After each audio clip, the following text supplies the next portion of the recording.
नमस्कार, मैं आकांक्षा सक्सेना। आशा करती हूँ आप लोग बहुत अच्छे होंगे। 11 मार्च सन 2020 को वर्ल्ड हेल्थ ऑर्गेनाइजेशन ने सबसे पहली बार ये डिक्लेयर किया कि कोरोना वायरस एक पैंडेमिक है।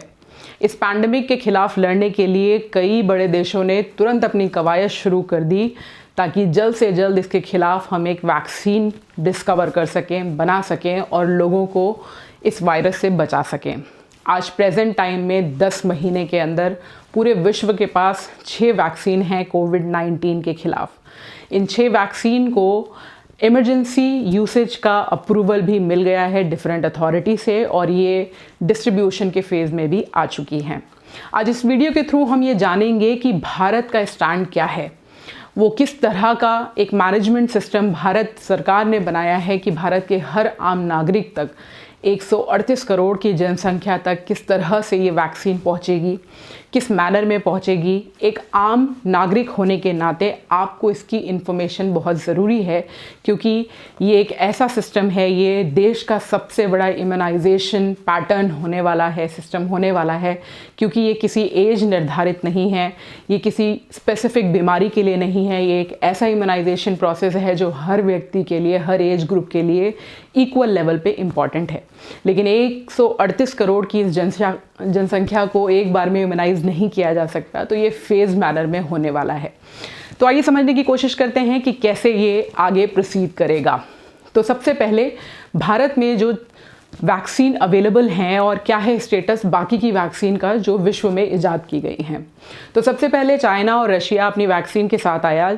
हालांकि हमारे पास इनके लिए बहुत लिमिटेड इन्फॉर्मेशन है कि इनका एफिकेसी रेट क्या है, इसे कैसे बनाया गया है, इसका सेफ्टी प्रोपोर्शन कितना है। We have limited information about it. तो ये 2 ऐसी वैक्सीन हैं जो शायद हमारे लिए ओपन नहीं है। तीसरी वैक्सीन जो है फाइज़र, जिसे सबसे पहले यूके ने इमरजेंसी यूसेज के लिए अप्रूवल दिया और उसके बाद यूएस के FDA which is food and drug authority ने इसको अप्रूवल दिया। अब अगर आप बात करें कि फाइज़र कंपनी का जो वैक्सीन है वो आपके लिए टू से इंडिया के लिए अवेलेबल है या नहीं है, तो मैं आपको बता दूं कि इस वैक्सीन का सबसे बड़ा जो ड्रॉबैक है being a person of India हमारे लिए, वो ये कि आप इसको -70 डिग्री सेंटीग्रेड पर ही मेंटेन कर सकते हैं, जो अपने आप में एक बड़ा चैलेंज है क्योंकि अगर आपको 138 करोड़ की जनसंख्या को फैसिलिटेट करना है विद द वैक्सीनेशन प्रोसेस, तो इतने कम टेम्परेचर पे वैक्सीन को ट्रांसपोर्ट करना, फिर स्टोर करना और डिस्ट्रीब्यूट करना अपने आप में एक बड़ा चैलेंज है। इसके साथ ही इसका कॉस्ट, तो इसकी टेम्परेचर और इसका कॉस्ट दोनों ही इंडिया के लिए शायद अफोर्डेबल नहीं है और यही कारण है कि शुरुआती वक्त में फाइज़र ने इंडिया को इमरजेंसी यूसेज के लिए अप्रूवल मांगा था, अप्लाई किया था, लेकिन 3 बार जब उनको इसके लिए अपॉइंटमेंट दी गई वो कभी नहीं आए क्योंकि शायद उनके पास इतना स्टॉक नहीं है जो वर्ल्ड में और कई कंट्रीज़ हैं जो इस स्टॉक को चाहती हैं और शायद उन्होंने सोचा होगा कि इंडिया इतना अफोर्ड नहीं कर पाएगा, राइट। इसके अलावा फिर मॉडर्ना कंपनी, जिसका भी एफिकेसी और सेफ्टी रेट अच्छा था, फाइज़र के साथ ही उसको अप्रूवल मिला, उन्होंने इंडिया में कभी अप्रोच नहीं किया as a market of vaccination, right. तो ये 4 वैक्सीन जो बाहर के देशों में डेवलप हुई हैं, इंडिया के लिए शायद एक्सेसिबल नहीं हैं। अब बात करते हैं ऑक्सफोर्ड एंड एस्ट्राजेनेका, जिसने कोविशील्ड नाम की वैक्सीन को प्रिपेयर किया और ये Indian serum institute of India which is SII के लाइसेंस के अंदर इसको डेवलप किया गया है। ये इंडिया में पूरी तरीके से टेस्ट और इसको डिस्ट्रीब्यूशन के लिए ओके करा गया है from director drug controller general of India के थ्रू। तो ये हमारे लिए यूज़ के लिए अवेलेबल है और इसके साथ ही जो सबसे बड़ा सेल्फ रिलायंट होने का एक एग्जाम्पल है वो है कोवैक्सीन, जिसे भारत बायोटेक ने मैन्युफैक्चर किया है, टेस्ट किया है। लेकिन मैं आपको बता दूं, drug control journal of India ने कोवैक्सीन को अप्रूवल दिया है। ये अप्रूवल 3rd फेज़ के जो क्लिनिकल ट्रायल हैं, कम डिस्ट्रीब्यूशन एंड इट्स रिजल्ट को अप्रूवल मिला है। इसका मतलब ये है कि कोई भी वैक्सीन 3 फेज़ के ट्रायल से होकर गुजरती है अपनी सेफ्टी और एफिकेसी के लिए। तो कोवैक्सीन का 3rd फेज़ का ट्रायल अभी ऑन गोइंग है और इसके साथ ही साथ इसको डिस्ट्रीब्यूशन के लिए भी अप्रूवल मिल गया है। तो इसका डिस्ट्रीब्यूशन, फर्स्ट फेज का डिस्ट्रीब्यूशन और थर्ड फेज का ट्रायल दोनों एक साथ हो रहे हैं, और इन दोनों का जो रिज़ल्ट आएगा उसी के बेसिस पे इसका फर्दर यूसेज और डिस्ट्रीब्यूशन की अप्रूवल DCGI देगा। किसको? भारत बायोटेक को। I hope this is very clear. तो कुल मिला के ये जो कोवैक्सीन है ये पूरी तरीके से 100% भारत की अपनी वैक्सीन है, यहीं डेवलप की गई है, यहीं डिस्ट्रीब्यूट होगी। और देश, अगर हम बात करें कंट्रीब्यूशन की in terms of world contribution, तो मुझे ऐसा लगता है ऐसे कई नेशन जिनकी बाइंग कैपेसिटी पुअर है और जो बहुत ज़्यादा खर्च नहीं कर सकते, तो आने वाले वक्त में भारत शायद एक बहुत बड़ा प्रोड्यूसर बनेगा कई देशों को ये वैक्सीन प्रोवाइड कराने के लिए। तो अभी हम बहुत कुछ नहीं कह सकते क्योंकि इस पर्टिकुलर वैक्सीन का थर्ड ट्रायल, क्लिनिकल ट्रायल अभी कंप्लीट नहीं हुआ है, राइट। तो वंस इट गेट्स कंप्लीट और उसके रिजल्ट अच्छे आते हैं, अभी तक इसका कोई हार्मफुल इफेक्ट भी नहीं है और इसका डिस्ट्रीब्यूशन शुरू होने वाला है। तो अब बात करते हैं कि किस तरह से कोवैक्सीन को इंट्रोड्यूस कराया जाएगा। कोवैक्सीन और कोविशील्ड जो हमारे पास दोनों अवेलेबल हैं, उनको किस तरह से भारत में किस तक पहुंचाया जाएगा, फर्स्ट फेज़ में कौन कौन से लोग आएंगे। तो अभी यूनियन हेल्थ मिनिस्ट्री ने हाल में ही अनाउंस किया है कि 16 जनवरी को नेशनल लेवल पे फर्स्ट फेज़ ऑफ वैक्सीनेशन शुरू होगा, जो 3 करोड़ लोगों को दिया जाएगा। अब आप सोचेंगे ये 3 करोड़ लोग कौन कौन से होंगे। तो सबसे पहले बात करते हैं कि इसके बेनिफिशियरी कौन होने वाले हैं। तो इसके बेनिफिशियरी में सबसे पहले आते हैं हेल्थ केयर वर्कर, मतलब आपके डॉक्टर्स, आपके नर्स, जो भी हॉस्पिटल में काम करते हैं, जो भी देखभाल करते हैं। दूसरे आते हैं फ्रंट लाइन वर्कर।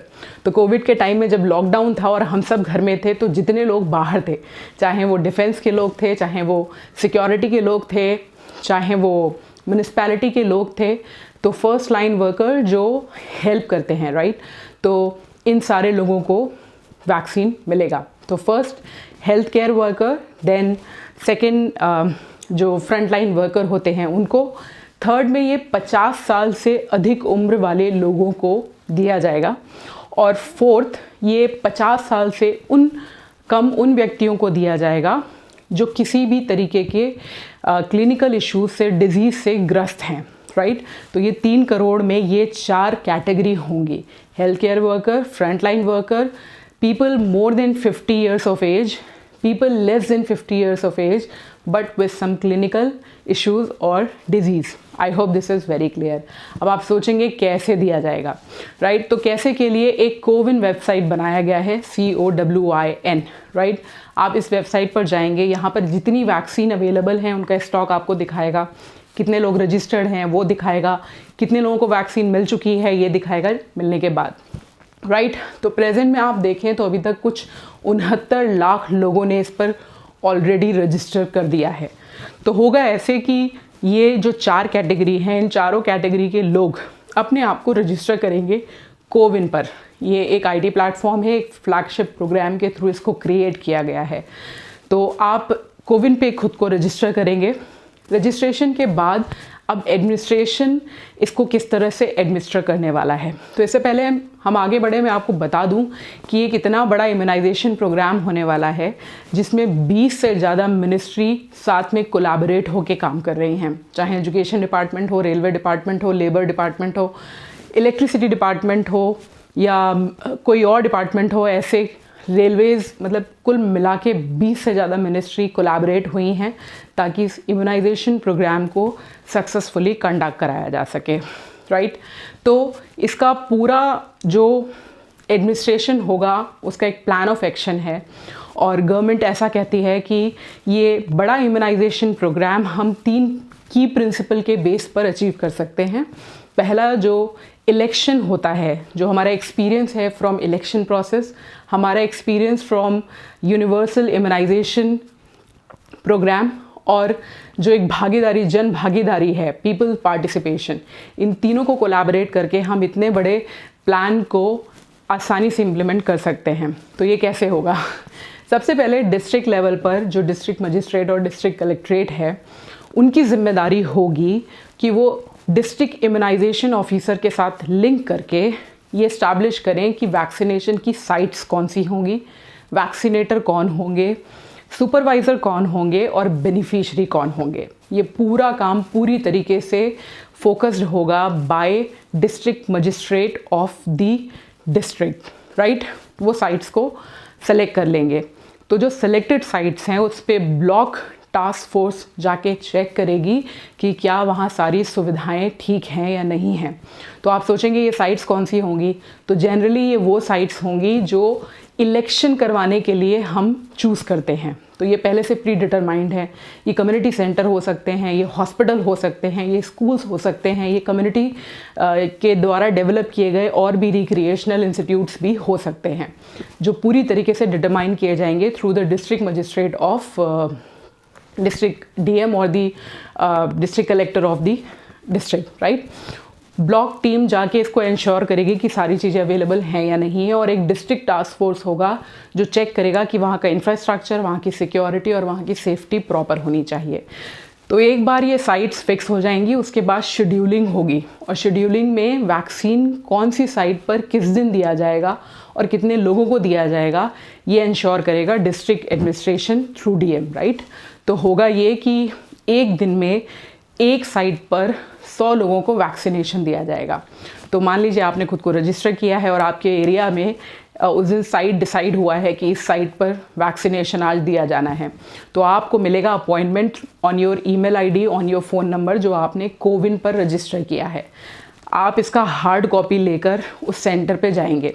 तो जिस तरह से इलेक्शन में हमेशा बेनिफिशियरी जो वोटर्स होते हैं उनकी एक लिस्ट अवेलेबल होती है, ठीक इसी तरीके से हर साइट पर आने वाले जिनको अपॉइंटमेंट दिया गया है उन लोगों की हार्ड कॉपी लिस्ट अवेलेबल होगी वहाँ के सुपरवाइज़र्स के साथ, जो वहाँ पर आपको वैक्सीन प्रोवाइड कराएंगे उस टीम के साथ। जब आप वहाँ पहुँचेंगे तो आपको अपना अपॉइंटमेंट दिखा के अपने वोटर आईडी या फिर कोई भी वैलिड आईडी प्रूफ के साथ इंश्योर कराना होगा कि आप ही वो व्यक्ति हैं जिसने रजिस्टर किया था और जिसको ये अपॉइंटमेंट मिला है। उसके बाद आप यहाँ एंट्री करेंगे, आपको समझाया जाएगा कि आपको ये वैक्सीन दी जा रही है, आपको ये इम्पैक्ट हो सकते हैं। फिर आपको वैक्सीन दी जाएगी और वैक्सीन के बाद आपको आधा घंटा ऑब्जर्वेशन में रखा जाएगा। ऑब्जर्वेशन में रखने के बाद छोटे मोटे साइड इफ़ेक्ट्स हो सकते हैं जिसके लिए आपको पहले ही प्रिपेयर किया जाएगा, और वंस ये ऑब्जर्वेशन पीरियड ख़त्म होता है आपकी सारी डिटेल्स कोविन वेबसाइट पे ही फिल की जाएंगी कि आपको वैक्सीन दिया जा चुका है। अगर कोई इश्यूज़ आए हैं तो वो भी मेंशन किए जाएंगे, और फर्दर रिकॉर्ड के लिए इसको मेंटेन किया जाएगा और आपको घर जाने को बोल दिया जाएगा। ये वैक्सीनेशन कंप्लीट होने के बाद अगर दूसरी डोज़ आपको दी जानी है तो उसकी इन्फॉर्मेशन भी आपको आपकी ईमेल आईडी पे या फिर आपके फ़ोन नंबर पर आएगी। तो इस तरह से तो दिया जाएगा आपको वैक्सीनेशन। अब आप बात करें कि कौन से स्टेट को कितना वैक्सीन मिलेगा और कहाँ मिलेगा, कैसे मिलेगा, तो ये पूरी तरीके से गवर्नमेंट ने क्लियर कर दिया है कि डिज़ीज़ प्रिवेलिंग और जो करंट सिचुएशन है, मतलब जिस भी स्टेट में ज़्यादा नंबर ऑफ़ केसेस हैं और जहाँ इम्पैक्ट ज़्यादा है उनको प्रायोरिटी पर रखा जाएगा। तो हो सकता है केरला और महाराष्ट्र को ज़्यादा स्टॉक मिले इन कंपैरिजन टू गोवा और दिल्ली। तो इस तरीके से ये होने वाला है, और जिस तरीके से वैक्सीन की अवेलेबिलिटी आएगी उस तरीके से सेकेंड पार्ट या फर्स्ट पार्ट, क्योंकि 138 करोड़ की जनसंख्या है तो मेरे ख्याल से फर्स्ट एक बार सबको मिल जाए इसके लिए भी लंबा टाइम लगेगा। तो ये है complete information about how the Covaxin और Covishield is getting to your doors, और ये कोशिश की जाएगी कि आपकी लोकेशन के आसपास ही ये सेंटर रखा जाए ताकि आपको बहुत ज़्यादा मुश्किल ना हो। वैक्सीन लेने के बाद अगर आपको कोई भी हेल्थ कॉन्सिक्वेंसेस नज़र आते हैं, कुछ गलत साइड इफ़ेक्ट नज़र आता है, तो आप पास के ही किसी गवर्नमेंट हॉस्पिटल में अप्रोच कर सकते हैं। तो हाल फिलहाल में अभी गवर्नमेंट का जो एक्शन प्लान है वो ये है कि 3 करोड़ लोग, जिसमें health workers, front line workers, people more than 50 years of age और जो लोग 50 साल से कम हैं, उनको ये वैक्सीन देना है। जिनको कोई भी डिज़ीज़ है उनको ये वैक्सीन देना है 3 करोड़ में। और ये जो हमारे देश के जितने राज्य हैं वहाँ से ये डेटा कलेक्ट किया जाएगा और उन्हीं लोगों को मिलेगा जो खुद को रजिस्टर करेगा कोविन वेबसाइट पे। 50 साल से ऊपर के लोगों को ट्रेस आउट करने के लिए और निकालने के लिए गवर्नमेंट ने इलेक्टोरल रोल का सहारा लिया है। तो हर वो व्यक्ति जो 50 साल से ऊपर है, जो 1971 से पहले रजिस्टर हुआ है, उसी को इसके अंदर अभी फर्स्ट फेज़ में इंक्लूड करेंगे। तो ऐसा मैं आशा करती हूँ कि 16 जनवरी से जो फर्स्ट रोल आउट शुरू हो रहा है, फेज़ 1 का इम्यूनाइजेशन शुरू हो रहा है कोविड-19 वैक्सीन का, वो सबके लिए बहुत लाभकारी रहे। ये 3 करोड़ की जनसंख्या जिसको ये फर्स्ट फेज़ में इम्यूनाइजेशन दिया जा रहा है, ईश्वर करे सब बहुत सुखी रहें और ये पूरी तरीके से सक्सेसफुल हो, ताकि आने वाले वक्त में 138 करोड़ की जो जनसंख्या है वो भी अपने हिस्से की वैक्सीन प्राप्त कर सके और इस बड़े पैंडमिक के खिलाफ अपने आप को तैयार कर सके। तो आशा करती हूँ ये वीडियो आपको मदद करेगा एक बेहतर अंडरस्टैंडिंग बनाने में कि किस तरह से इंडिया में इतना बड़ा immunization is going to take place, right. अगर आपको ये वीडियो अच्छा लगा है, इसका कंटेंट समझ आया है, आपको फैसिलिटेट करता है, तो प्लीज़ चैनल को सब्सक्राइब करें, शेयर करें और लाइक करना बिल्कुल ना भूलें। अपने फ्रेंड्स और फैमिली के साथ इसको ज़रूर कम्युनिकेट करें और शेयर करें। घरों में रहें, स्वस्थ रहें, सुरक्षित रहें, अपना ध्यान रखें। नमस्कार।